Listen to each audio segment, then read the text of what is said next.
Wide shot. 6:14 in the morning at Atlanta Hartsfield-Jackson. Terminal B, stretching under fluorescent light like a river of tired travelers. Coffee cups, roller bags, a toddler crying near Gate 9. Medium shot. The jet bridge, boots on metal. A pressed uniform disappearing into the aircraft. Skylink Flight 1247, Chicago-bound, 3 minutes. Close shot. A woman in seat 2A, black blazer, simple baguette, an old scratched Seiko on her wrist that costs less than the drink cart. She is reading a contract worth more than most people will see in a lifetime. Nobody knows this. The flight attendant approaches. Smile too wide, eyes doing math they were never taught to hide. "Ma'am, I need to see your boarding pass." Again, the woman looks up, calm, still. The way bedrock is still, somewhere in a South Side apartment 34 years ago. Another woman is crying into a pillow, and history is about to repeat itself. The flight attendant slapped the boarding pass against her chest, right there, in front of 12 passengers, 2 security officers, a senior manager with clipboard, 6 phones recording, 1 live stream climbing past 300 viewers. She slapped the boarding pass against her chest. On an aircraft that woman owned. But nobody knew that yet. Nobody knew that the woman in seat 2A controlled $12 billion in aviation assets. Her company leased 67 planes to the very airline whose employee had just struck her, that her investment firm held a 12% stake in the airline's parent company. Nobody knew any of that. All they saw was a black woman in first class and a flight attendant who had decided. 3 seconds, without evidence, without shame that she didn't belong. This is the story of what happened next. But first, you need to understand who was sitting in that seat and why she was there. 6:14 in the morning. The kind of morning where the air smells like burnt coffee and floor cleaner, and everyone's moving too fast or not fast enough. Businessmen dragging roller bags like reluctant dogs, a toddler screaming somewhere near Gate 9, the overhead lights buzzing that fluorescent hum that makes everything look slightly worse than it actually is. In the middle of all that noise, all that chaos, one woman sitting perfectly still, Denise Carter, 45 years old. Blazer, no jewelry except a watch, hair pulled back simple, reading something on her tablet with the kind of focus that makes you think she's either solving world hunger or ignoring the world entirely. She was doing neither. She was reviewing a lease contract, 12 pages, single-spaced, worth more money than most people would see in 3 lifetimes. But you wouldn't know that by looking at her, because Denise Carter did not look like the founder and CEO of Carter Aerospace Industries, the 3rd largest aircraft leasing company in North America. She did not look like a woman whose signature could ground an entire airline's fleet. She looked like a woman drinking bad airport coffee and waiting for a flight, which was exactly the point. Her phone buzzed. Tricia, her executive assistant, the one person on Earth who could reach Denise before 7 a.m. without consequences. "I still don't understand why you won't take the jet." Denise smiled, just barely. "Good morning to you too, Tricia. The Gulfstream is literally sitting at Peachtree, DeKalb. Fueled, crew on standby. I can have you in the air in 40 minutes, I'm aware. So why are you sitting in a commercial terminal like a regular person?" "Because I am a regular person. You own the plane, Denise. I own 60th planes. That's not the point." Tricia exhaled, the kind of exhale that meant she'd lost this argument before and she was losing it again. Quarterly audit, every 3 months, without fail. Denise Carter bought a commercial ticket on one of the airlines her company serviced. Economy, business, first class. Didn't matter. She sat in the seat, she watched, she took notes, she filed a report that went straight to her VP of Client Relations. No entourage, no advance notice, no special treat, just a woman on a plane, because Denise believed something that most CEOs forgot the moment their net worth crossed 8 figures. The only way to know how your customers are treated is to become one. "Which airline today?" Tricia asked. "Link. Flight 1247 to Chicago. First class 2A, another exhale. You know if anything happens, I'm going to say I told you so." "Nothing's going to happen, Tricia. That's what you said in Denver." "Denver was fine. Denver was a gate agent on calling security because you looked too calm in the priority lane. And I handled it. You handled it by showing your Centurion card and watching his face melt. That's not handling it." "Terrorism." Denise laughed. A real laugh. Quiet, but real. "I'll call you when I land." She hung up. Her watch.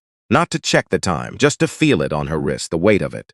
To scratch across the crystal that she could trace with her thumb in the dark. The watch was old. A Seiko from 1986 that cost maybe $120 new. Looked ridiculous on the wrist of a woman who could buy the entire Seiko Corporation without blinking. But Denise Carter would sooner cut off her hand than take off that watch.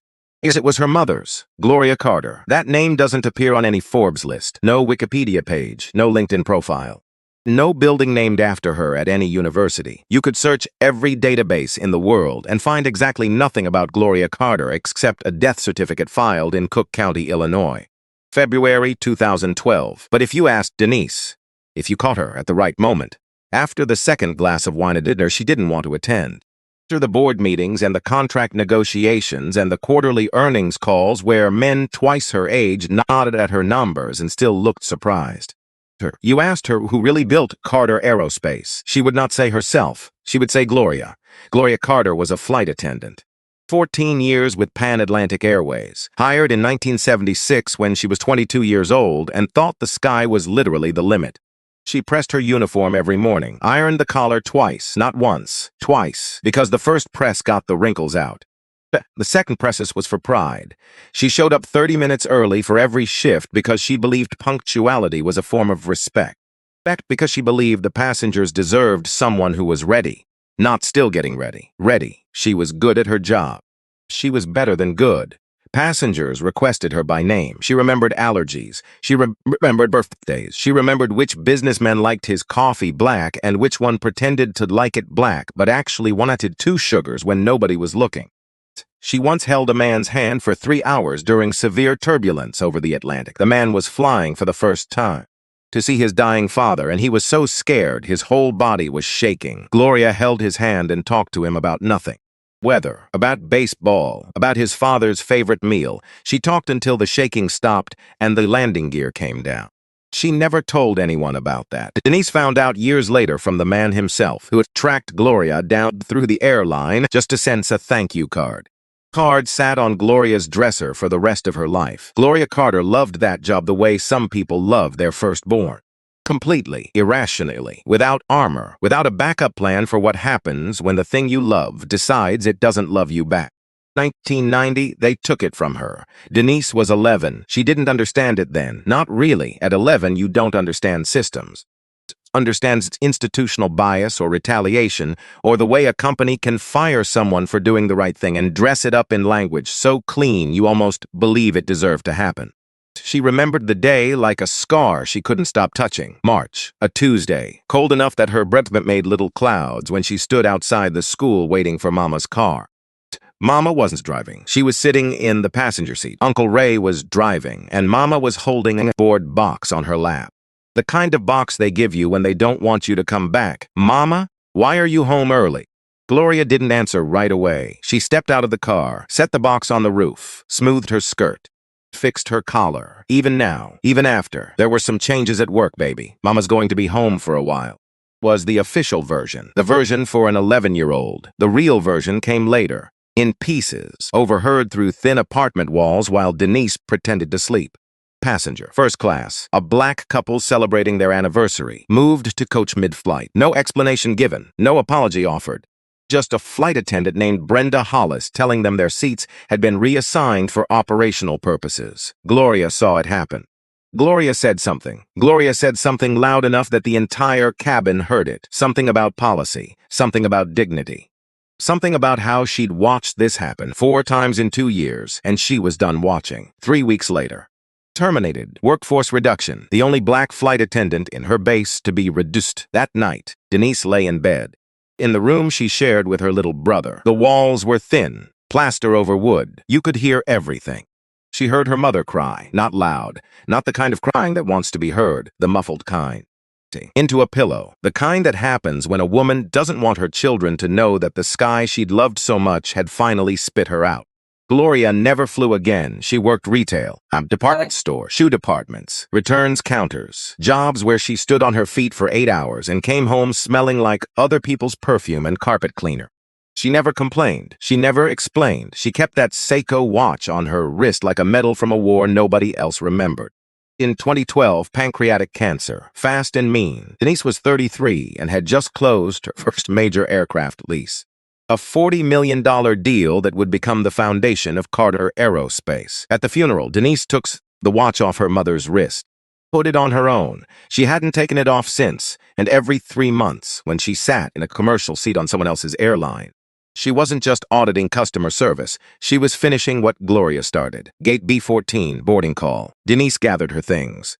Phone, a leather bag, not a Birkin, not anything with a logo screaming, "Look at me," just a good bag. Worn soft from years of use, she walked down the jet bridge, showed her boarding pass to the gate agent. Smiled, got a smile back, normal, stepped onto the aircraft, turned left toward first class, and that's when she felt it. The look. If you've never been a black woman walking into first class on a domestic flight, you might not know what the look feels like. Not a stare exactly, it's more like a pause, a recalculation, a tiny flicker behind someone's eyes that says, "Wait, hold on, something in, doesn't it, up here?" The flight attendant standing at the front of the cabin gave Denise the look. Her name tag said Tanya Beckett, late 20s, maybe 30, blonde hair pulled tight, smile locked in place like it had been glued there during training and never updated since. Tanya's eyes did that thing, down, up, taking in laser, the simple bag, the absence of diamonds, presence of brown skin, the math was almost audible, and then Tanya's smile got wider, which was the first warning sign.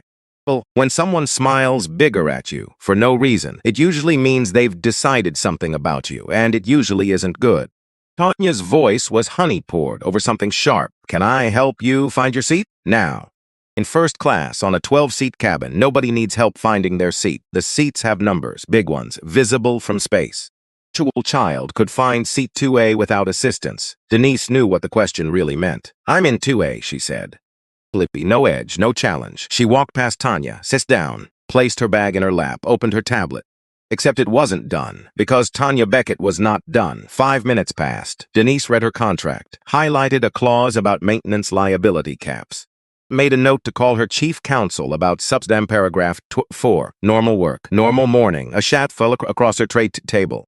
Tanya, standing in the aisle, head tilted, that smile again. "Excuse me, ma'am," the way she said ma'am had quotation marks around it. "I just need to double-check your boarding pass real quick. We've been having some system glitches today, and I want to make sure everything's correct."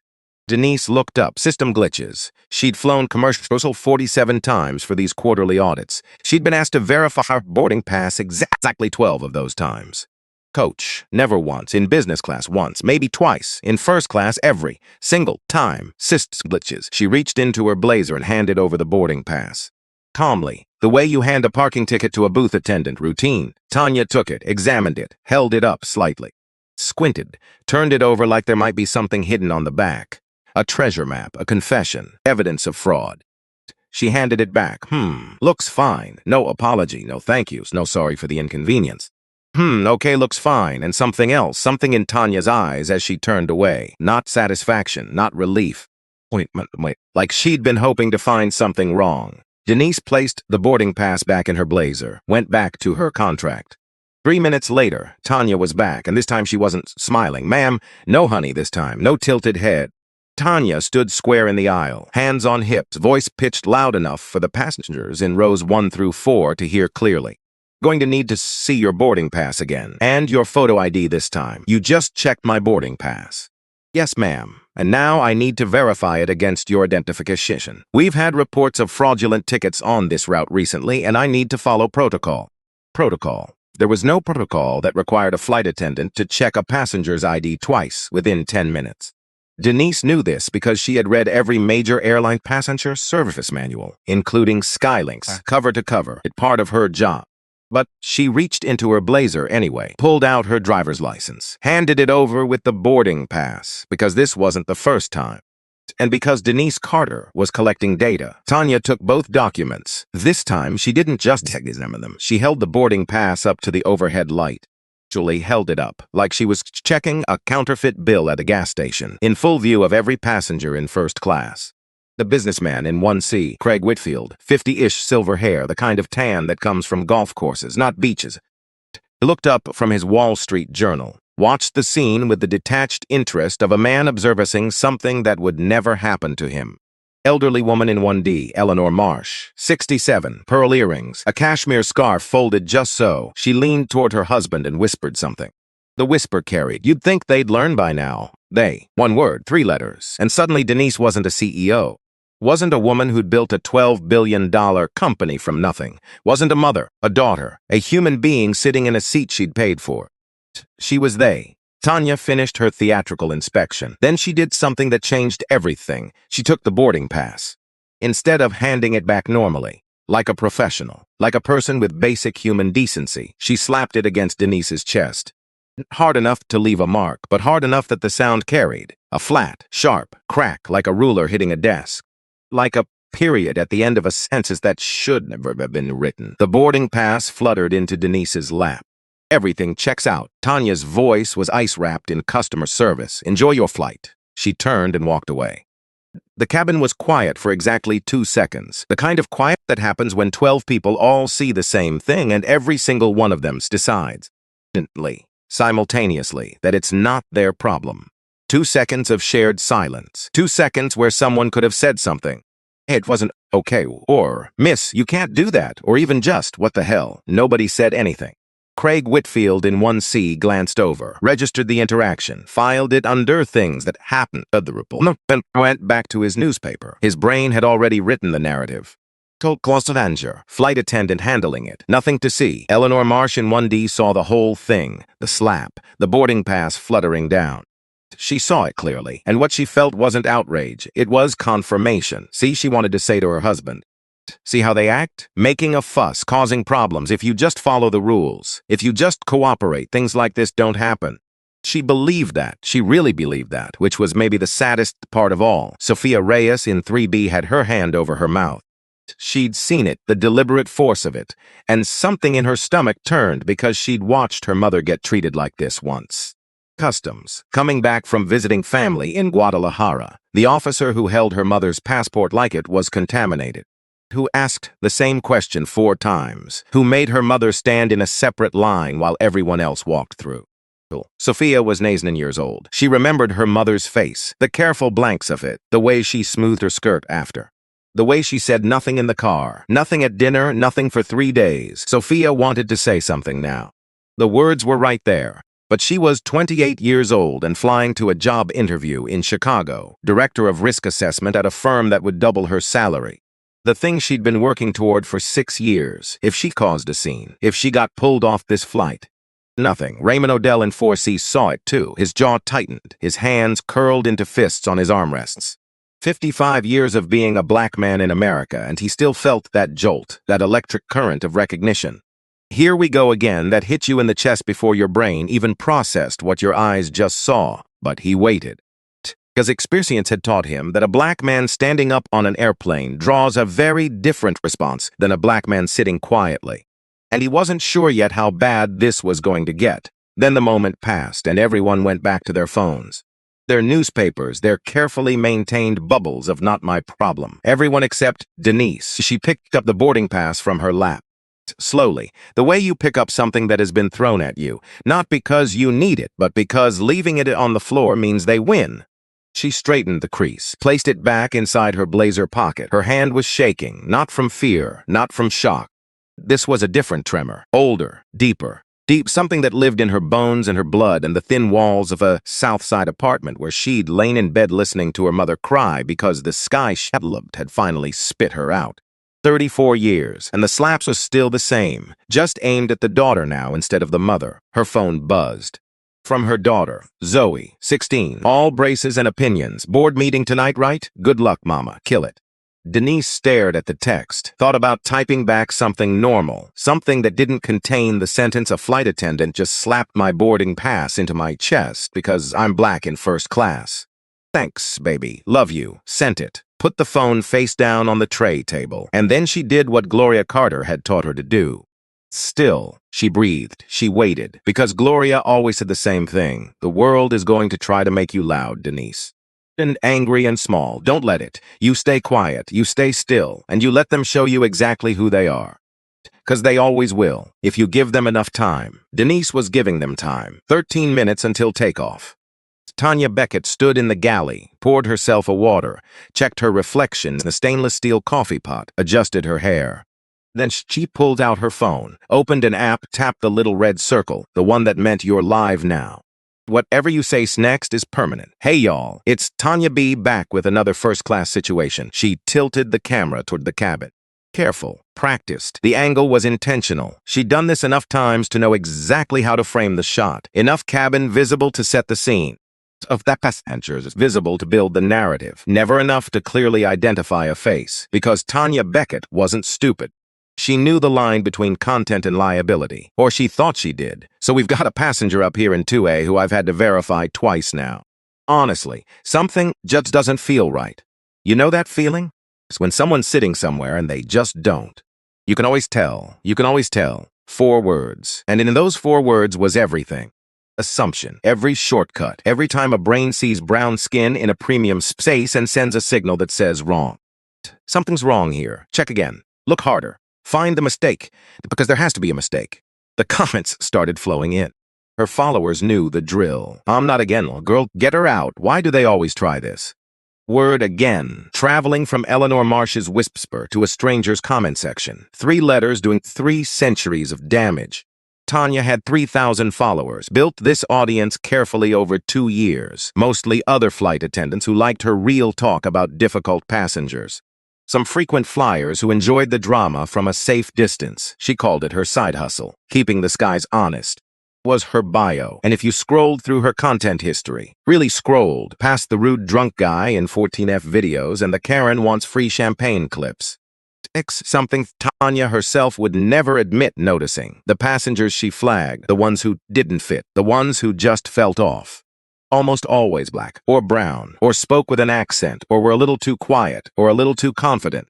Was always a reason, always a justification that sounded reasonable if you didn't look at the pattern. But patterns don't lie. Patterns are just truth waiting for someone to count. Nobody had counted yet. The viewer count climbed, 23, 47, 89. About to call it in, Tanya whispered to her stream. Stay tuned, y'all. This might get interesting. She picked up the cabin phone.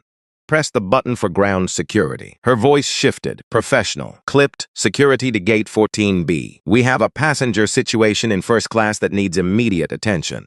The sound of heavy footsteps on a jet bridge has a specific quality. Hollow, metallic, getting louder. Officer Reeves appeared at the aircraft door.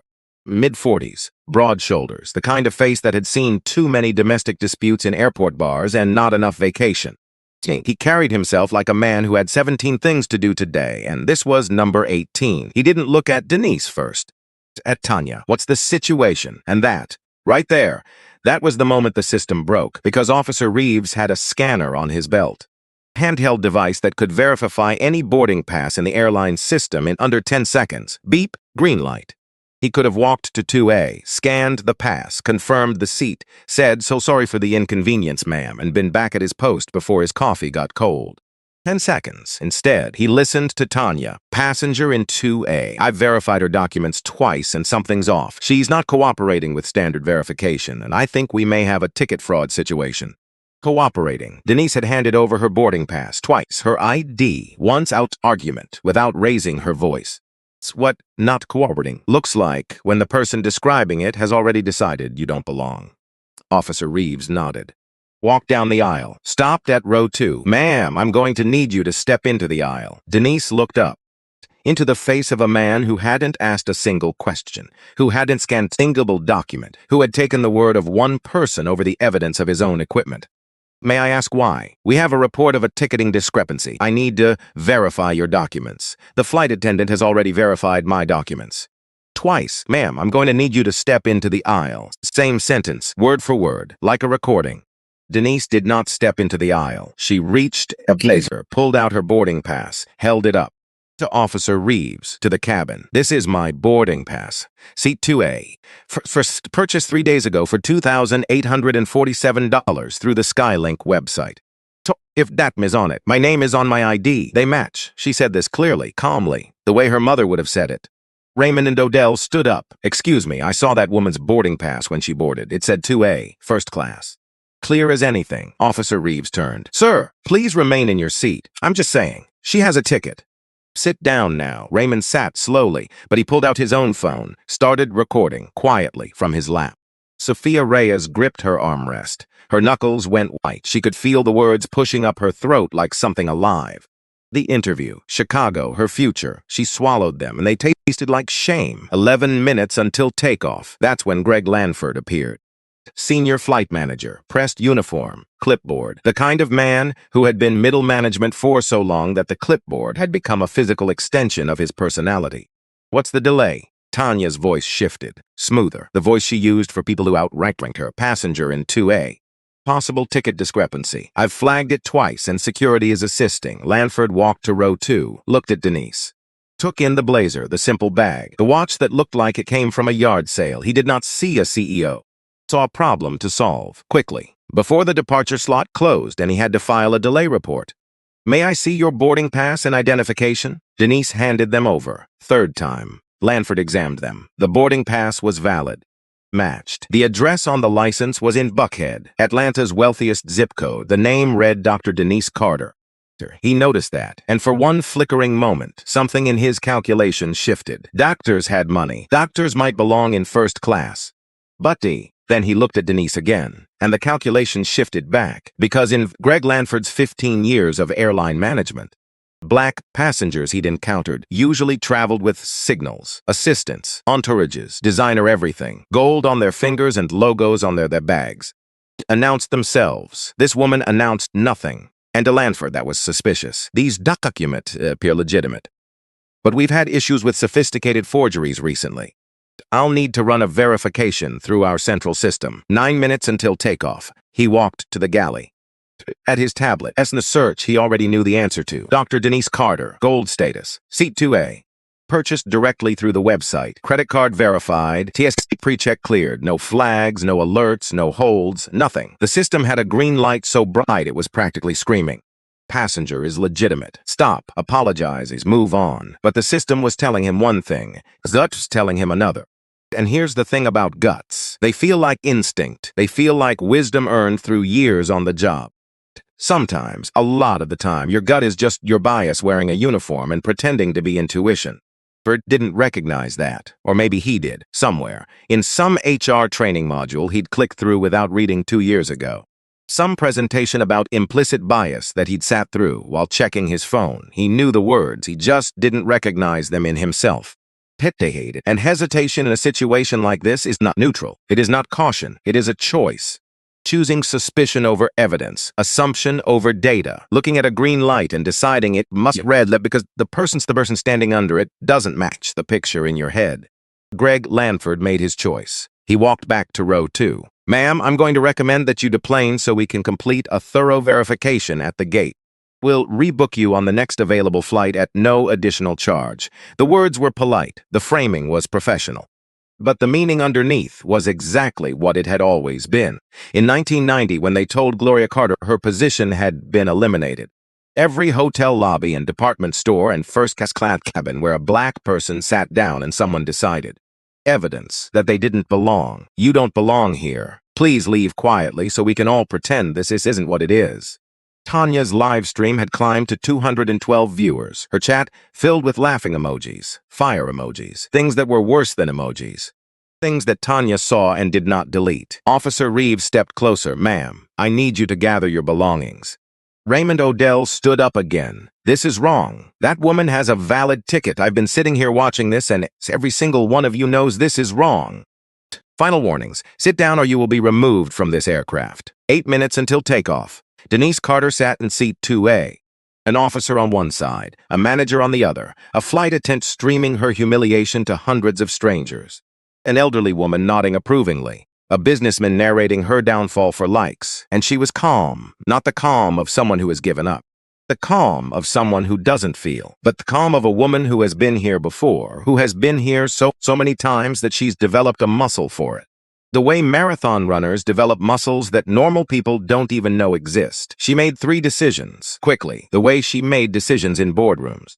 With precision, she picked up her phone, typed 3 messages. To Tricia, code red, document everything. I'll need the full Skylink contract file by the time I land.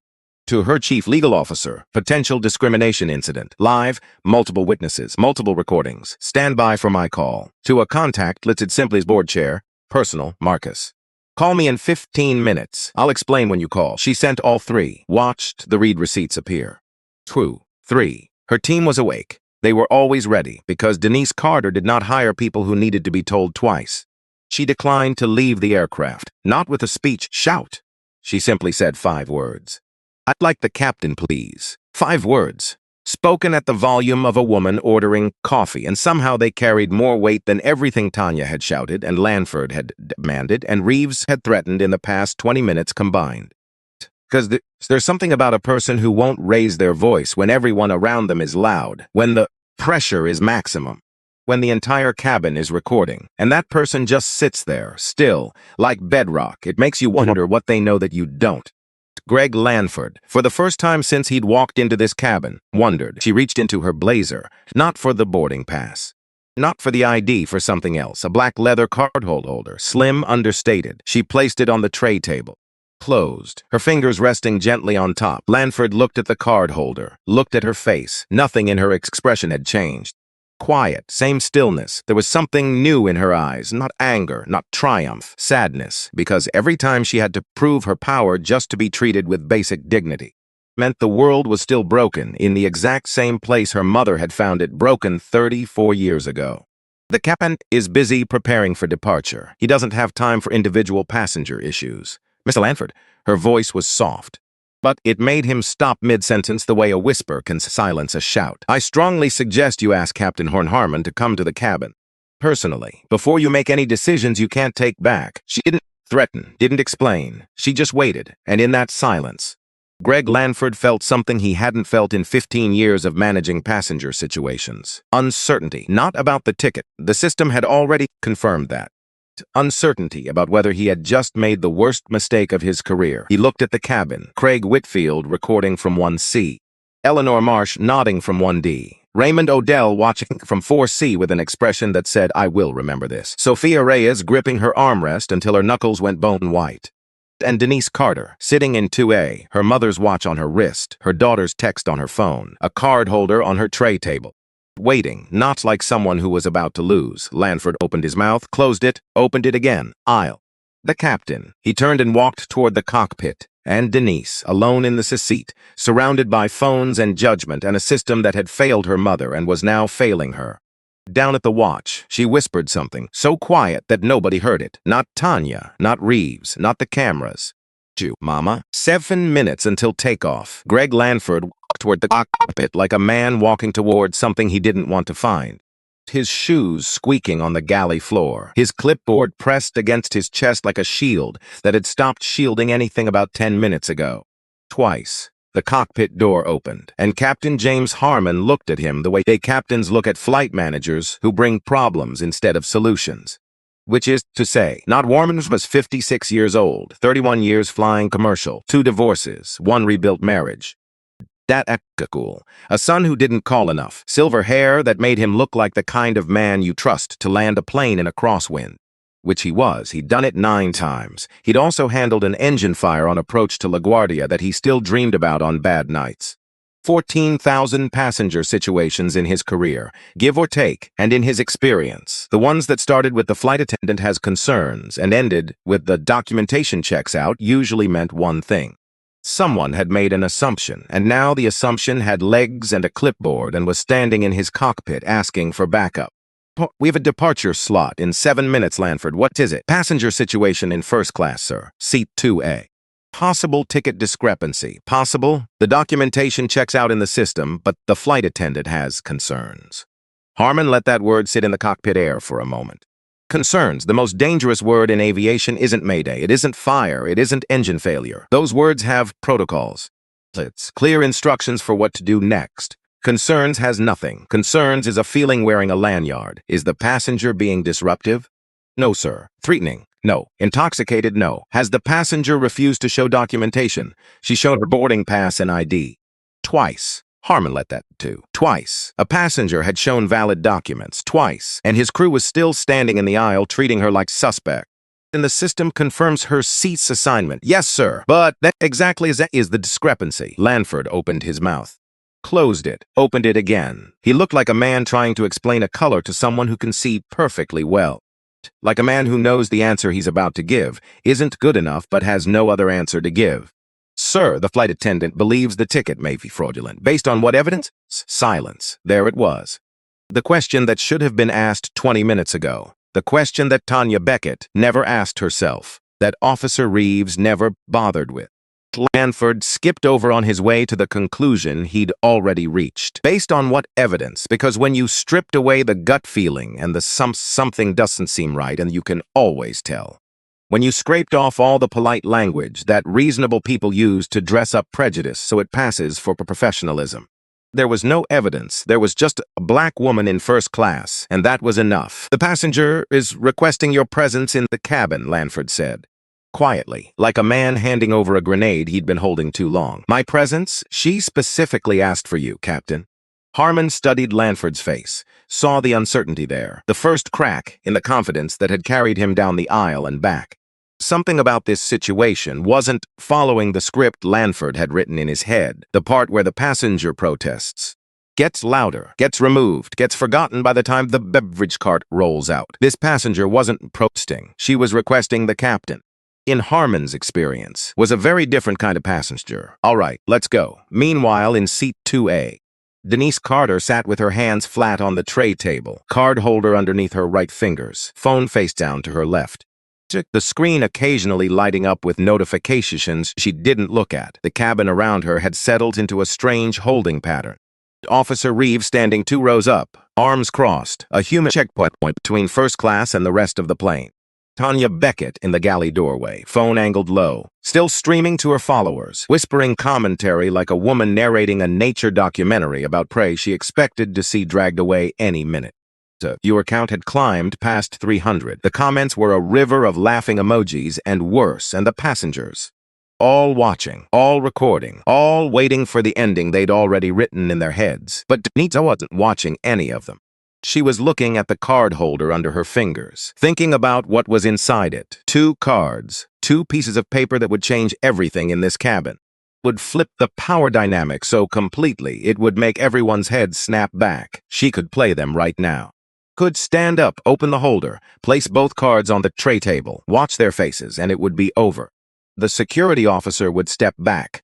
The flight attendant would go pale. The manager would start sweating through his pressed shirt. The airline would scramble to apologize. Lawyers would call. The settlements would be discussed. Stock prices would tremble. All of that. 10 seconds. 2 cards. 10 seconds. Done. But Denise didn't open the card holder, because here was the thing that made this moment so much harder than it looked from the outside. Thing that sat like a stone in her stomach every time she found herself in a situation like this. She didn't want to need the cards. She didn't want to live in a world where a black woman had to prove she was a billionaire before she could sit in a seat she paid for. Where respect was a privilege that came after the reveal. Never before, where the boarding pass and the ID and the purchase ticket weren't enough. Where you had to add a title and a company name and a net worth before the humans around you treated you like a human. She wanted the boarding pass to be enough. It should be enough, but it wasn't. Not in 1990 when Gloria said something and lost everything. In 2024, when Denise said nothing and still lost everything, the world hadn't changed. It had just gotten better at pretending. She thought about Zoe, her daughter, 16 years old and still young enough to believe that things were different now. Her generation had fixed what Gloria's generation broke and Denise's generation endured. Zoe, who walked through the world with a confidence that Denise had spent years building. Bedtime conversation at a time. One you are enough at a time. One don't let anyone tell you where you belong at a time. Zoe didn't know yet what it felt like to have someone look at you and decide, in 3 seconds, based on nothing but the color of your skin.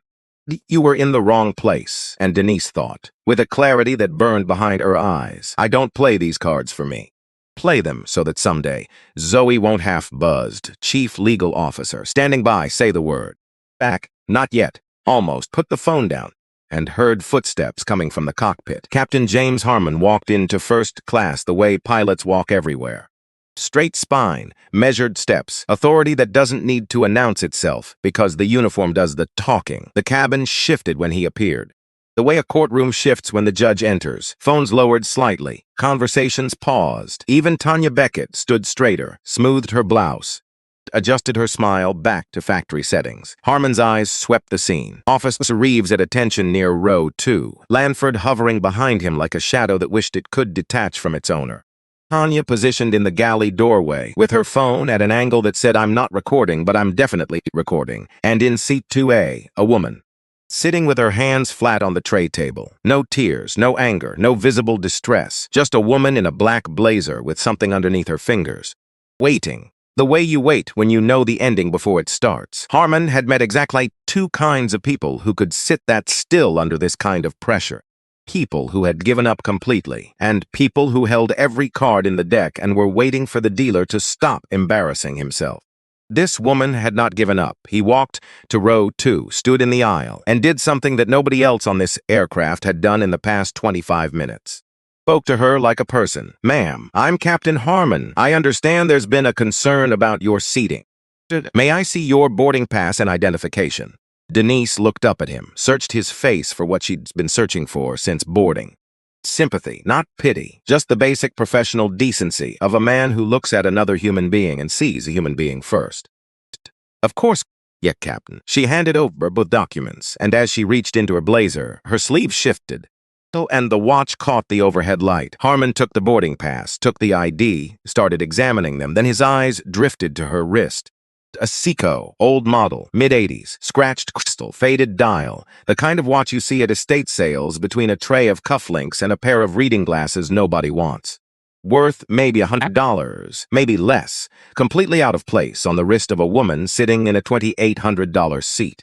Unless it wasn't about price, unless it was about something else entirely. Harmon had seen a watch like this before.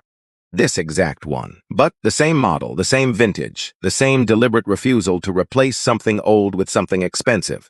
18 months ago, Aviation Industry Gala in Dallas. 300 people in a ballroom. Champagne, handshakes, the usual performance of money, pretending to be casual. Wife Margaret had nudged him. Margaret worked in airline procurement, had for 20 years. She noticed accessories the way Harmon noticed weather systems. Both of them could tell you something important was coming before it arrived. "See that say-so?" Margaret had whispered. Pane glass tilted toward a woman across the room, a black woman in a simple dress. No diamonds, no entourage.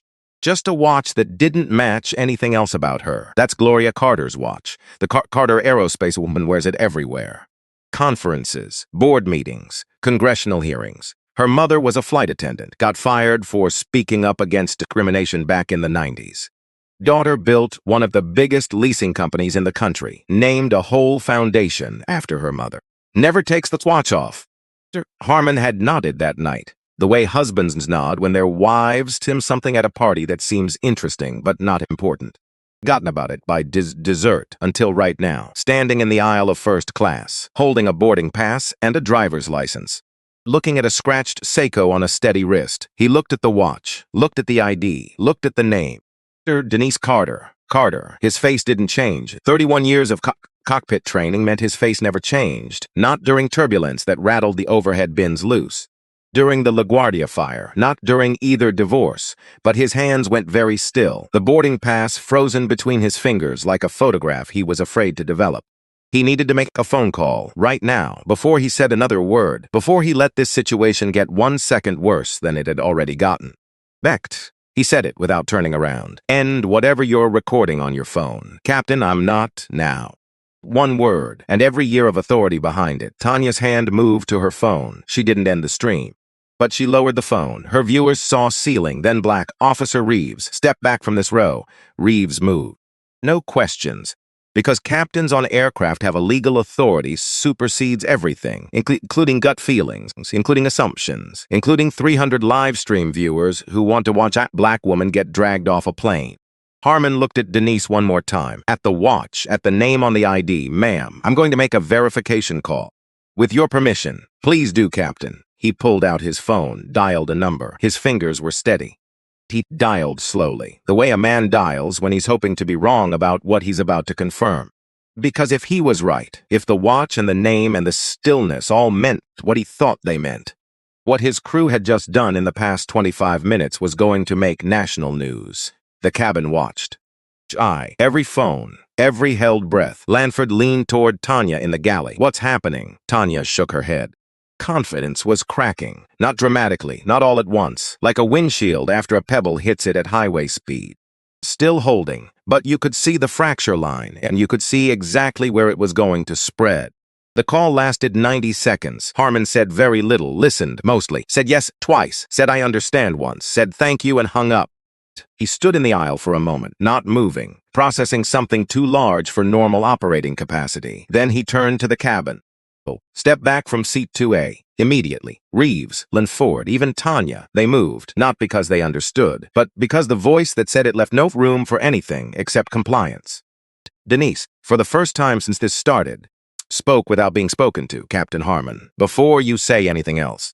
The cabin to understand what's happening here. Not just you. Everyone. She lifted her fingers from the card holder, opened it, took out the first card, and placed it face up on the tray table. The card was simple, white stock. Text, gold embossed logo, no flourishes, no nonsense, the kind of design that doesn't need to impress because the words do that on their own. Carter Aerospace Industries, Dr. Denise Carter, Chief Executive Officer and Founder, Primary Contractor, Commercial Aviation Division. For a moment, it happened. The words just sat there on the tray table, gold ink catching the overhead light, and the cabin was so quiet, you could hear the auxiliary power unit humming underneath the floor like a mechanical heartbeat. Craig Whitfield in 1C read it. He'd been recording since security arrived, phone aimed low, trying to look casual, narrating quietly for his growing audience. First-class fraud in real time. That was his story. That was his content. He zoomed in on the card, read the words, read them again, and the story he'd been telling for 25 minutes collapsed like a building with its foundations pulled out. Carter Aerospace. He knew that name. Everyone in business knew that name. Carter Aerospace was on the side of hangars at half the airports in the country. Logo was on maintenance contracts, on lease agreements, on the fuselages of hundreds of commercial aircraft operating across North America. Oh my God, he said, not quietly enough. Eleanor Marsh turned from 1D. What is it? Craig didn't answer. Was reading his live stream chat, which had gone from laughing emojis to something very different in the space of 10 seconds. Carter Aerospace? The Carter Aerospace? Is this real? That company leases planes to like every airline. Bro. Flight attendant just harassed the woman who owns the plane. Sophia Reyes in 3B didn't need the chat to tell her. She knew, because she'd spent the last year of her career processing insurance claims for Carter Aerospace's fleet. The company's annual premium was the single largest account her firm managed, $47 million a year. She'd seen Denise Carter's signature on hundreds of documents, studied the company's risk profile, had memorized their fleet composition for a presentation she gave last quarter, and now she was watching the name from those documents sit in seat 2A. Being called a fraud, being slapped with her own boarding pass, on an aircraft her company insured. Sophia's hand went to her mouth. Two things happened at the same time inside her chest. Professional horror. Her brain tried to calculate the liability implications and stopped somewhere around 9 zeros. The insurance exposure alone, the reputational damage cascade, the potential contract terminations that would ripple through her firm's entire aviation portfolio. Personal shame, because Sophia had been sitting in that seat for 25 minutes, knowing it was wrong, knowing it was discrimination. Feeling it in her gut the way she'd felt it every time someone looked at her mother's accent and made a decision. And she had chosen silence, had weighed speaking up against a job interview, a salary, career, and decided her future was worth more than a stranger's dignity. She would have made that calculation, regardless of who woman in 2A turned out to be. She would have stayed silent for a nobody.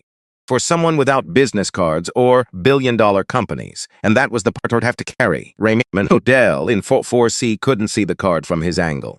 But he could see Craig Whitfield's face, could see Sophia Reyes with her hand over her mouth, could see the way the entire front of the cabin had just tilted on its axis, like gravity had changed direction.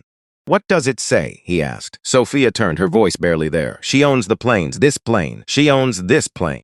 Raymond sat back. A smile spread across his face, slow. The kind of smile that 55 years of being black in America teaches you to hold back until you're absolutely sure.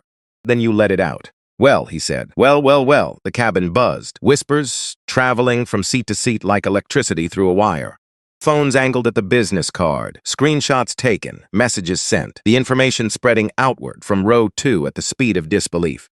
In the middle of all of it, Tanya Beckett, standing in the galley doorway, it staring at the business card like it was a document from a language she didn't speak.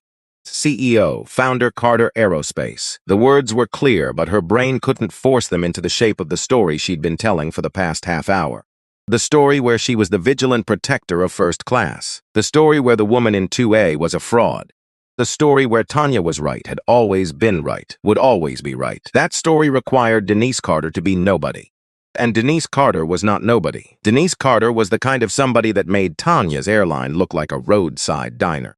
Anyone can print a business card, Tanya said. Too loud, don't? The cabin heard. Denise looked at her, not with anger, with triumph, with something that cut deeper than both. Exhaustion, the look of a woman who had heard that sentence. Or some version of it. Anyone can forge an ID. Anyone can buy a fake bag. Anyone can pretend. The assumption also is running in the same direction, always aimed at the same people. Ms. Beckett, the captain has already verified my identity.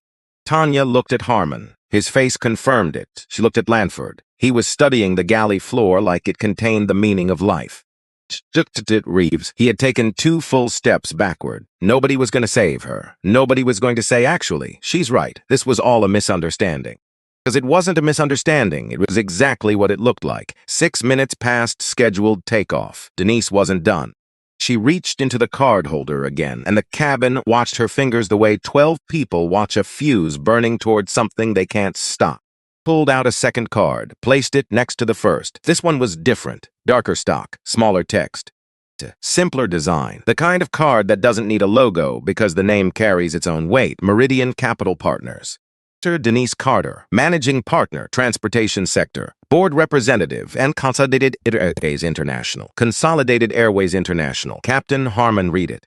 And his jaw tightened, because Consolidated Airways International was the parent company of Skylink Airlines, his employer, the company that signed his paychecks, funded his pension, that put his daughter through medical school, and Meridian Capital Partners held a 12% equity stake, which meant the woman's sitting seat to A. The woman who had been accused of fraud, slapped with her own boarding pass. Live streamed for entertainment, threatened with forcible removal by airport security. That woman was one of the largest shareholders of the airline, whose name was printed on the plane she was sitting in. She didn't just own the plane, she owned part of the airline. Craig Whitfield's chat detonated. His viewer count tripled in 30 seconds. Comments moving so fast they blurred. She owns the airline. That flight attendant slapped her own boss. This is the most expensive mistake in aviation history. Eleanor Marsh in 1D was no longer whispering to her husband. She was sitting very still, hands in her lap. Pearl earrings suddenly feeling heavy. She had said they always try this. She had nodded along with every demand for verification. Felt righteous, had felt correct, had felt like the world was operating exactly as it should, and she was wrong. Just wrong about Denise. Wrong about the framework she'd used to make the judgment. Wrong about the set of assumptions she'd carried for 67 years. The invisible rules she'd never questioned because they'd always worked in her favor. She thought about her granddaughter, Maya, 12 years old. Eleanor's son had married a black woman, and Eleanor had been supportive, had bought presents, had recitals, loved that child. But she had also, just now, in this cabin, looked at a black woman in first class and thought she doesn't belong here. Some Maya grew up and sat in first class someday, earned it, deserved it, and some elderly white woman leaned toward her husband and whispered they always try this. Woman could be Eleanor. That woman was Eleanor. The realization hit her chest like something falling from a high shelf. Her eyes filled. Not dramatic tears, the quiet kind. The kind that come when you see something about yourself you've been looking past for decades. Her husband put his hand on her arm. She didn't pull away. She just sat there, in the wreckage of her own certainty. Raymond Odell watched it happen from 4C, saw Eleanor's face crumble, saw the tears start, and he felt something complicated. Joy, not revenge, not the satisfaction that's supposed to come when someone who doubted you discovers they were wrong. Tired, the bone-deep tiredness of a man who had been watching this scene play out his entire life. In 1,000 different rooms, hotel lobbies, where the desk clerk checked his reservation 3 times, car dealerships, where the salesman steered him toward the used lot before he could say what he came for. Parent-teacher conferences where other parents assumed he was the custodian. Department stores where security followed him through housewares like he was casing the joint. That now, on a plane that hadn't even made it off the ground, the tiredness of knowing exactly how this story ends. Someone finds out, someone apologizes, everyone promises to do better, there's a press release, maybe a training video, and then On some other Tuesday, on some other plane, some other black person sits in some other first-class seat, and it happens again. Because apologies don't rewire systems, tears don't rewrite policies, and one woman's guilt at 67 doesn't undo 67 years of obsession she never bothered to examine. Raymond had a word for it, a word he used in his 8th grade history class in Memphis when he taught the civils unit every spring. Performative. That's what he called it when someone felt bad about injustice, but didn't change anything about how they lived. Feeling bad is not the same as doing good. He told his students that every year, and every year he watched some of them get it. And some of them nod politely and go right back to doing what they'd always done. He wondered which kind of nodder Eleanor Marsh was going to be. Raymond knew this world, had always known it, but he watched anyway, because watching was the only thing left to do when the world kept repeating itself, and you were too tired to be surprised.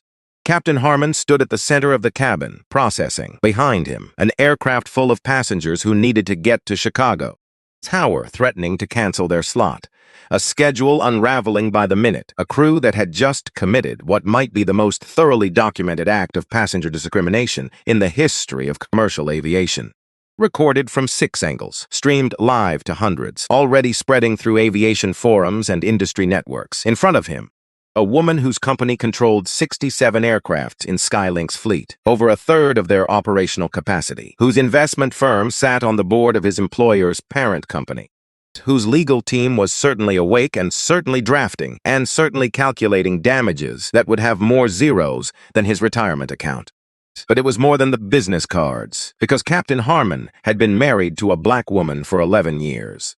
Watched Margaret navigate the world of airline procurement, had seen the way people talked to her at conferences, the way they assumed she was someone's assistant, the way they checked her badge twice at industry events where his badge was glanced at once. He had seen this pattern before. From this seat, not at this altitude, but he recognized it, the way a doctor recognizes a disease even when it shows up in a body he doesn't expect. Bothered him, not just as a captain, as a man, as Margaret's husband, as someone who should have built better systems. Training, better protocols for the crew that worked under his authority. He had 2 choices: minimize, apologize fast, get the aircraft in the air. Pray that the social media firestorm burned out by landing. Hope a quiet settlement and a coupon for future travel would make a $12 billion CEO forget the worst 30 minutes of her professional life. Or do the right thing. Not the strategic thing, not the career-preserving thing, the right thing. Harmon had spent 31 years making decisions in 4 seconds or less. One took him 3. Dr. Carter, I apologize on behalf of myself, this crew, and Skylink Airlines. What happened here was inexcusable. Voice carried through the silent cabin, every word landing heavy. Denise looked at him for a long moment. Measuring the apology, finding it genuine, finding it insufficient. Captain Harmon, I appreciate that, but I think we both know an apology isn't going to be enough. Up her phone, calm, methodical, the way she'd been preparing for this kind of moment. Not today specifically. This kind of moment. For 34 years, I need to speak with your regional leadership now. On speaker, so that everyone in this cabin hears what happens next. Harmon nodded, the nod of a man who understood that the next 15 minutes would determine whether his airline survived the quarter. He pulled out his phone. The cabin was so quiet you could hear Craig Whitfield breathing through his mouth, could hear Eleanor Marsh's husband whispering, "It's okay, Elle," and Eleanor not responding because nothing was okay. Could hear Tanya Beckett's phone buzzing with notification after notification. Her live stream had ended, but the screenshots hadn't, the recordings hadn't. Posts multiplying faster than her brain could process. She stood in the galley doorway, arms at her sides, looking at the wreckage of 30 minutes that had ended her career. And she was the last person in the cabin to understand that. Denise straightened her blazer, placed both business cards side by side on the tray table, folded her hands. The phone rang once, twice. 12 people, all strangers 30 minutes ago, now bound together by a moment that would show up in their memories at unexpected times for years to come. While boarding a plane, while making an assumption, while choosing between speaking up and staying quiet, the line picked up. Regional Director Kessler speaking. Denise leaned forward, and when she spoke, her voice was the voice of Gloria Carter's daughter. The girl from the South Side, the woman who built $12 billion out of a promise she made to a mother who cried into a pillow because the world took the only thing she loved.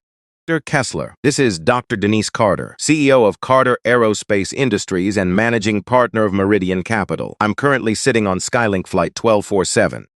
On an aircraft my company leases to yours, and we need to talk about what your employees just did.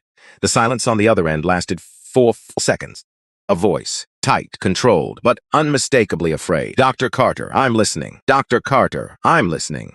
Lauren Kessler's voice came through the speakerphone like something held together with professional training and not much else.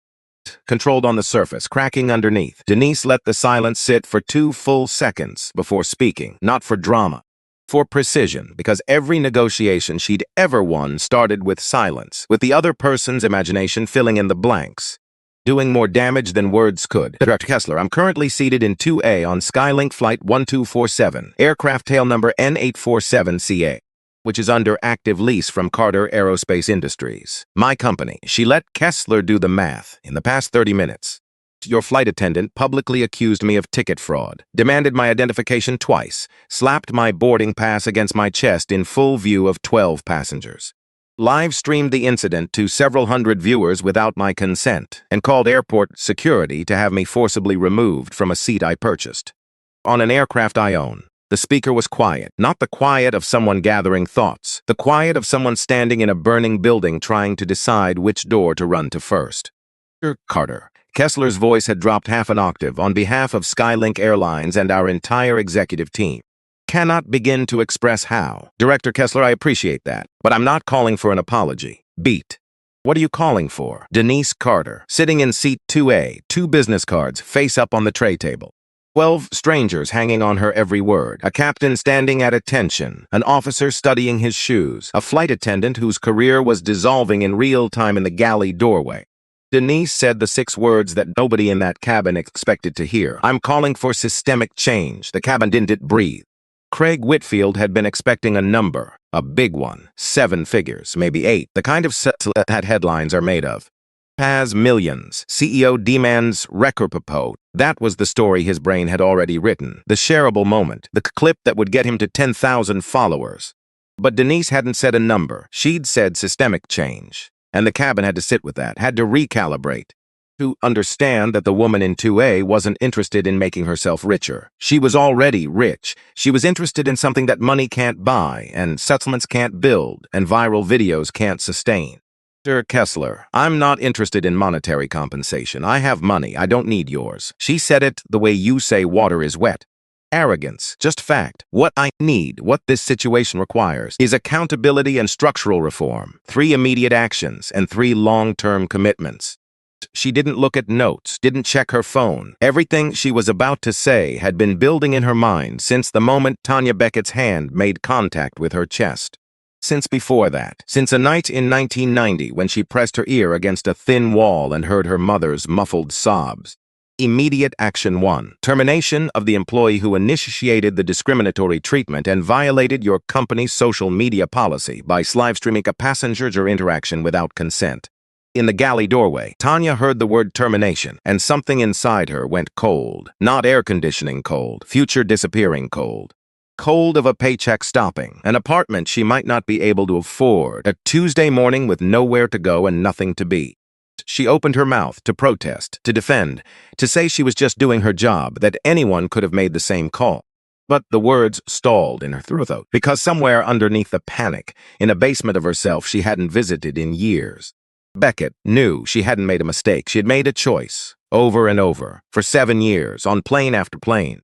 Passenger after passenger, and the choice always pointed in the same direction. Immediate action 2, suspension and mandatory retraining for the senior flight manager who escalated the situation without following your own verification protocols. Greg Lanford's clipboard slipped from his fingers, hit the galley counter with a plastic clatter that sounded like a verdict. Immediate action 3, a public statement acknowledging the discriminatory nature of this incident, not a vague corporate apology, a specific acknowledgement of what happened, what went wrong, and what will change. Kessler's response came through the speaker, measured, every word chosen like a footstep across a minefield. Dr. Carter, all 3 immediate actions will be implemented within the hour. You have my word. I appreciate that. The long-term commitments. Denise shifted in her seat, and when she spoke again, her voice was different, not harder, not softer, wider, like it was carrying something larger than contracts and leverage, something that had weight and history and 34 years of a daughter trying to finish what her mother started. Mandatory unconscious bias training for every customer-facing employee in your system. Not a checkbox exercise, not a 45-minute webinar that people click through while eating lunch. Or did show measurable outcomes. Third-party evaluation and consequences for non-compliance. She paused, let it land. Revision of your passenger verification procedures to eliminate discriminatory profiling. A passenger has a valid boarding pass and valid identification. That is the end of the conversation. No gut feelings. No, something doesn't seem right. Evidence, not assumptions. Another pause. And establishment of a real-time incident reporting system available to every passenger. Directly to executive oversight. So that when this happens to someone who doesn't have my resources, someone without business cards, lawyers, without a company that leases your fleet, that person still has a voice. And that voice reaches someone who can do something about it. And the silence that followed wasn't empty. It was full of everything she hadn't said, full of Gloria, full of shoe departments and returns counters, and a funeral where a daughter took $100 off a dead woman's wrist because it was the most valuable thing in the room.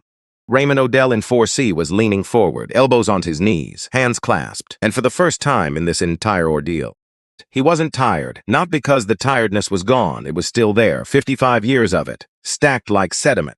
Something was pushing through it, something he hadn't felt in a long time watching a situation like this unfold. Hope, or something close enough to hope that he couldn't tell the difference, because he'd sat through enough corporate apologies to fill a library.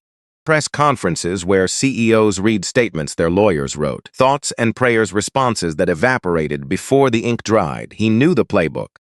Commitment. Then slowly, quietly, nothing. But this woman wasn't running the playbook. She wasn't asking for regret. She was building infrastructure. Demanding plumbing, the unglamorous, invisible work that actually changes how a system operates. She was doing what Gloria Carter never got the chance to do. Because Gloria's wasn't brave enough. Gloria was braver than anyone in this cabin, but Gloria didn't have the leverage. Contracts, the ownership stake. Denise had all of it, and she was using every ounce, not to tear down. Director Kessler, additionally, I want quarterly diversity metrics reported to Carter Aerospace as part of our ongoing contract relationship. Compliance is not an event, it's a practice. Kessler's voice came back immediately. All commitments will be formalized in writing within 48 hours.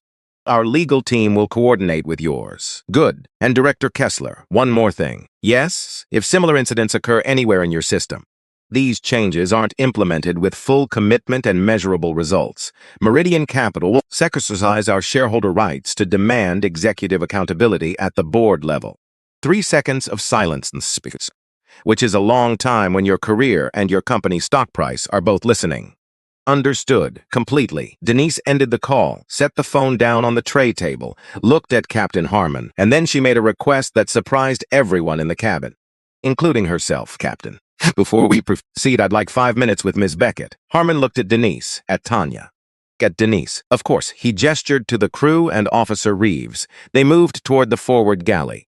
Of earshot, the partition between sections blocked the passenger's view, but the cabin was quiet enough that voices carried. And everyone was listening, even the ones pretending they weren't. Tanya walked to row 2 like a woman walking towards something she couldn't outrun anymore. Her feet heavy, her hands trembling at her sides, the confident stride from 30 minutes ago, the hip-cocked authority, the smile that never reached her eyes. All of it stripped away, leaving just a woman in a wrinkled blouse who was about to face the consequences of 1,000 small decisions she'd never examined. Expected fury, the cold kind, the corporate kind, the kind that powerful people deploy when someone beneath them has made them look foolish. Expected to be told exactly how many ways her life was about to collapse. Lawsuits, blacklists, the full weight of $12 billion aimed directly at the center of her chest. Expected to be destroyed. What she got was a question. How long have you been a flight attendant? Tanya blinked. 7 years. Do you like it? The question was so far from what she'd braced for that her brain stalled. An engine that floods when you pump the gas too hard. I used to. What changed? Tanya didn't answer. because the honest answer was something she'd never said out loud, had barely said to herself. The honest answer lived in a part of her that she'd paved over with content and followers and a narrative where she was always right and the passengers she flagged were always wrong. Denise waited, the way she'd been waiting all morning, with a patience that didn't come from strategy. It came from somewhere deeper. From a mother who said, "Stay quiet and let them show you who they are." Ms. Beckett, how many times have you done this? What? Challenged a passenger's right to sit in first class based on how they looked. Silence. You don't have to answer for the lawyers. The live stream is off. The phones are down. It's just us. It wasn't just them. Really, but the fictions created a door, and sometimes a door is all a person needs to walk from one version of themselves to another. Tanya's eyes went to the floor, then the ceiling, then the overhead bin. Anywhere that wasn't Denise Carter's face. I don't think of it that way. How do you think of it? I think of it as doing my job. Protecting the cabin, making sure people are where they're supposed to be. And how do you decide where people are supposed to be? Question landed the way a surgeon's blade touches the exact spot where the problem lives. Precise, quiet, unavoidable. Tanya opened her mouth, closed it, opened it again. She stopped. Because she heard herself. For maybe the first time in years, she heard what was about to come out of her mouth, and she heard the thing underneath it. Thing she'd been doing on every flight, at every boarding door, in every first-class cabin she'd ever worked. I look at them, that's what she was going to say, and in those 4 words was the whole machinery. The color of skin she noticed before she noticed anything else, the brands she checked for, the accents she cataloged. The invisible scorecard she ran every time someone turned left toward first class instead of right toward coach. An algorithm built from a lifetime of images and assumptions and casual agreements about what wealthy looks like, belonging looks like, what first class looks like, and none of those pictures looked like Denise Carter. Tanya started crying. The cinematic kind, not the kind where a single tear traces a perfect line down a powdered cheek, the ugly kind, where your face folds in on itself and your nose runs and you can't catch a full breath because something inside you is cracking open. Not in half, into pieces that won't fit back together the same way. I'm sorry. Her voice was wrecked. Raw, I'm so sorry. Denise watched her cry, and this was the moment, the hinge, the place where the story could turn one of 2 ways. She could end Tanya Beckett, file lawsuits that would follow her for decades, make sure every airline in the country knew her name and what she'd done. Turn this moment into a cautionary tale where the villain gets crushed and the audience applauds, and everyone goes home feeling satisfied. Sit down, Miss Beckett. Tanya looked up through wet eyes, confused. Sit down in 2B. I want to tell you something. Tanya sat, slowly, like the seat might reject her. Denise was quiet for a moment. She didn't reach for her watch. Didn't touch the crystal. She didn't need to. Gloria was already in the room. My mother was a flight attendant. Tanya's crying stuttered. She looked at Denise with red swollen eyes and an expression that said, I don't understand why you're telling me this instead of destroying me. 14 years, Pan Atlantic Airways. She loved that job the way as breathing. It wasn't what she did. It was who she was. Denise's voice was steady, but underneath the steadiness was a current, something that had been running since 1990 and had never stopped. 1990, she watched a black couple get moved from first class to coach for no reason. She spoke up, told her supervisor it was wrong, said she'd seen it happen too many times to stay quiet. Pause, the kind of pause that holds 34 years. 3 weeks later, they fired her. Workforce reduction. She was the only one reduced. The cabin was silent. Even the passengers who couldn't see past the partition were still. Denise's voice carried, not because it was loud, because it was true, and truth has a frequency that walls can't block. She came home with a box of her things. I was 11. She told me there had been some changes at work. She'd be home for a while. Her jaw tightened, just slightly, the only crack in the composure she'd maintained for over 30 minutes. Night I heard her crying, through the bedroom wall, into her pillow, so I wouldn't know. She looked at Tanya. Not through her, at her. She never flew again, spent the rest of her working life in shoe departments and returns counters. Died in 2012 before she ever saw the inside of a cockpit again. And I built Carter Aerospace because I promised myself that what happened to her would never happen to anyone else. I'd own enough planes and hold enough contracts that the industry would have to listen. She paused again. Longer this time, and then I sat down in seat 2A this morning on one of my own planes, and it happened to me. The words hung between two women separated by a tray table and an armrest and 34 years of a system that had failed them both. It was the thing most people missed, the thing Denise understood and the comment sections never would. Tanya Beckett was not a monster. Tanya Beckett was a product of training that didn't train, of policies that didn't protect, of a culture that rewarded suspicion and called it vigilance, of a world that assembled 1,000 images of who belongs in first class and made sure none of those images were black. The system didn't just fail Denise Carter. It failed Tanya Beckett too, less visibly, less painfully, but just as completely. Going to sue you, Ms. Beckett. Tanya's head came up, disbelief written across her blotchy face. I'm not going to pursue personal legal action.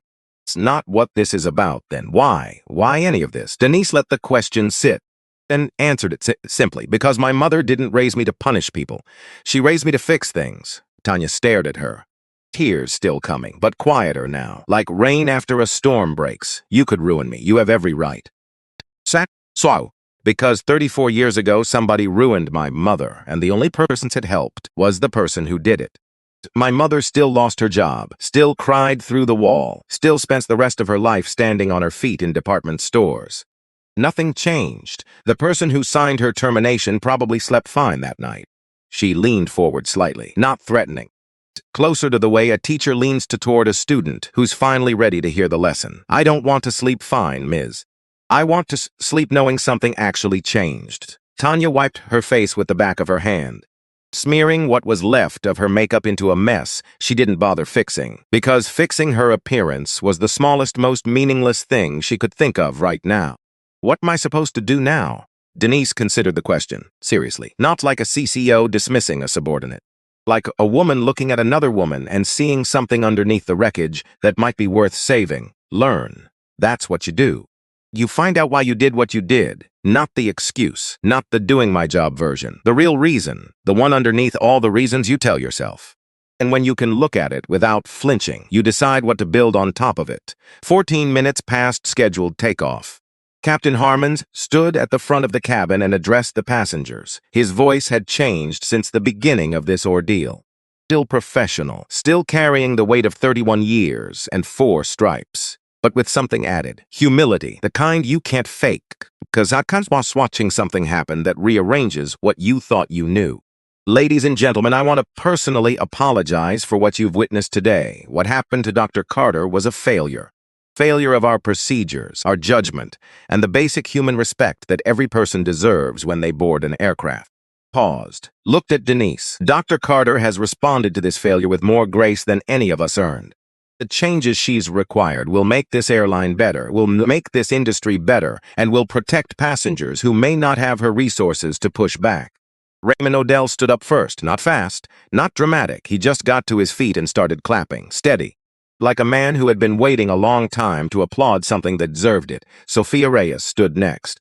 Her eyes red, her hands shaking, but standing. Then Craig Whitfield. He set his phone face down on his seat, both hands free for the first time in 30 minutes. He clapped hard, like he was trying to knock something loose from his palms, something that had been stuck there since the moment he'd typed first-class fraud and pressed post. Eleanor Marsh, she stood last, slowly, gripping the armrest, her 67 years of certainty piled on her shoulders like wet concrete. Clap right away. She looked at Denise first, directly, the way you look at someone when you owe them something you can never fully pay. Dr. Carter, her voice was thin, breakable. I said something earlier about people like you, about how they always try things. Went quiet again. I was wrong. I've been wrong about a lot of things, for a long time. Denise nodded once. Thank you, Mrs. Marsh. That took something. No, Eleanor shook her head. What you did took something. What I did was 67 years overdue. 18 minutes past scheduled takeoff. The aircraft pushed back from the gate. The engine rumble replaced the auxiliary power unit's hum. Seatbelt signs illuminated. Trace tables up. Electronic devices secured. Denise was in seat 2A.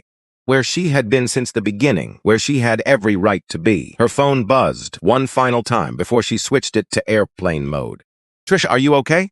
Denise looked out the window at the tarmac, the ground crew in orange vests, the other aircraft lined up for departure. Some of them hers, leased through contracts she'd negotiated from a desk in Buckhead wearing her mother's watch. She typed, I'm okay. Cancel the Skylink contract review. We're going to expand the partnership. Expand after what just happened. Because of what just happened. Going to change. I'll make sure of it. You can't make sure of anything from the outside. She sent it. Put the phone away. The runway lights blurred past. The nose lifted. The wheels left the ground. And Denise Carter closed her eyes. The engine noise filled the cabin. Let it push out the silence that had lived in that space for the past 40 minutes. She didn't think about the business cards or the stock prices or the legal briefs her team was already drafting. She thought about a Tuesday in March, cold enough for clouds of breath outside a school, a woman stepping out of a car, smoothing her skirt, fixing her collar, telling her daughter everything was going to be fine. Everything was going to be fine. Taken 30 for years, but Gloria's daughter was making sure of it. A Tuesday morning, Atlanta Hartsfield Jackson, Terminal B. 14, a young black woman boarded Skylink Flight 1247 to Chicago. She was 23, first time in first class. Tipped her mother for graduating law school. She walked down the jet bridge, turned left, found seat 2A. A flight attendant approached, new hire, 3 months on the job. He'd completed the company's updated bias recognition training, had passed the assessment on his first try. Studied the case materials, had watched the training videos, had done the work. Welcome aboard. Can I get you anything before we take off? Was it. No second check, no theatrical incision, no whispered commentary, no phones aimed low, no gut feeling about who belonged and who didn't. Just a woman in a seat, a flight attendant doing his job, a ginger headphones, a case file on a laptop. Nothing happened, and that nothing, that ordinary, boring, unremarkable nothing, was the whole point, because real change doesn't trend, doesn't go viral, get millions of views. Real change is the absence of a problem, the thing you never notice because the system is finally working the way it should have worked all along. Sophia Reyes got the job in Chicago, Director of Risk Assessment. She quit 4 months later, started her own aviation diversity consulting firm. Her website opened with one sentence. I once watched a woman get harassed in first class and said nothing. I built this company so I'd never stay silent again. Eleanor Marsh joined a community advisory board for her local airport at 67. Youngest member was 32. Nobody understood why an elderly white woman with pearl earrings wanted to spend her Tuesdays reviewing passenger complaint data. Eleanor never explained. She just showed up every week and listened because she'd spent 67 years talking, and it was time to hear. There was Tanya Beckett. Tanya struggled. Of course she struggled. You don't lose your career and your identity in the same 30 minutes without hitting the ground hard. She worked retail for 3 months, a shoe store in suburban Atlanta, the irony of which meant nothing to her at first. A job, just a paycheck, just a way to keep the lunch while the internet forgot her name. She blamed the internet, blamed cancel culture, blamed the woman in 2A for being too calm, for not flashing her business cards at the door, for letting the situation build instead of stopping it early, as if the person being discriminated against owes the person discriminating a convenient shortcut to dignity. She blamed everyone except the face in the bathroom mirror. That lasted 6 weeks, until a Tuesday afternoon. She was helping a black woman try on heels for her daughter's wedding. And she caught it. Not the big version, not the boarding pass slapping live streaming version, the small one, the invisible one, the version that lives behind your eyes and runs its calculations in 3 seconds flat before your conscious mind has a chance to intervene. The quick scan, the inventory, the mental price check. Is this woman really going to buy these shoes? Can she actually afford them? Does she belong in this part of the store? 3 seconds, same software, different location, and this time in a shoe store. Cameras, without an audience, without anyone watching or scoring or commenting. She caught it. She saw it the way you see a stain on a shirt you've been wearing all day. It was always there. You just weren't looking down. She didn't look away, didn't rationalize, didn't file it under everyone does it, or it's not that bad. She looked at it. The way you look at a wound when you finally fix it to let someone see it instead of covering it with a sleeve. She enrolled in a diversity and inclusion certificate program the following week, applied for financial aid, got turned down twice. A letter arrived, a scholarship, full tuition, from an organization she'd never heard of, the Gloria Carter Foundation. Tanya typed the name into her phone. Found a simple website, no photos of the founder, no celebrity endorsements, no press releases, no gala photos, just a mission statement on a white page. Dedicated to ensuring dignity in air travel, in memory of Gloria Carter, flight attendant, 1976-1990. Tanya stared at that name for a long time. Gloria Carter, flight attendant, 1970 to 1990. The mother, the woman Denise had told her about in seat 2B while the cabin listened. The woman who ironed her collar twice, who held a stranger's hand for 3 hours, who spoke up when nobody else would, who lost everything for it, and the foundation, named after her, paying for Tanya's education, which meant the scholarship came from Denise. The woman Tanya had slapped with a boarding pass, had live-streamed for laughing emojis, had called a fraud on an aircraft that woman owned. Woman was paying for her second chance, not publicly, not for the press release, not so that someone could turn it into a feel-good segment on the evening news. For credit, not for content, not for any of the reasons people usually do generous things in a world that keeps score. Quietly, the way Gloria pressed her collar twice, the way Denise bought a commercial ticket every quarter, the way some people move through the world making changes so quiet that you don't hear them until years later when you realize the ground underneath you is different and you can't remember exactly when it shifted. Tanya sat at her kitchen table, holding the scholarship letter, crying for the second time because of Denise Carter, but the tears were different now. The first time she cried because she finally saw what she'd done. This time she cried because she saw what had been done for her. She finished the program, top of her class. She didn't go back to the airlines. She took a job with the Gloria Carter Foundation itself, training aviation employees, teaching them to recognize what she'd spent 7 years refusing to see, standing in conference rooms and hotel ballrooms with a lanyard around her neck and a boarding pass in her hand, holding it up, asking the room the same question Denise had asked her on a Tuesday morning in first class. How do you decide where people are supposed to be? She never met Denise again, but sometimes, at the end of a session, when a young flight attendant would ask her how she got into this work, Tanya would pause, touch the lanyard, feel the foundation's logo under her thumb, and give the same answer she always gave, the one that landed the same way every time. True, because someone saw what I could become, even after I showed her the worst of who I was. Denise Carter never talked about that Tuesday. Not in interviews, not at conferences, not at the quarterly board meetings where Skylink's compliance metrics appeared on her screen between force data and maintenance schedules. She didn't need to talk about it because every quarter, without fail, she bought a commercial ticket, sit in the seat, notes, filed a report, and she wore her mother's watch, not to check the time, not to prove anything. Not as a prop or a symbol or a conversation piece. She wore it because some things don't need to be expensive to be priceless. Because some promises are kept quietly, in shoe departments and returns counters and cramped apartments where a woman irons her collar twice because the first time is for the wrinkles and the second time is for everything else. Gloria Carter never made it back to the sky, but her daughter owned and in a training room at the foundation that carried her name. A woman named Tanya Beckett stood in front of a new class of flight attendants, holding a boarding pass, teaching them to see the person holding it before they saw anything else. She wore the lanyard the way Gloria wore her uniform, pressed twice,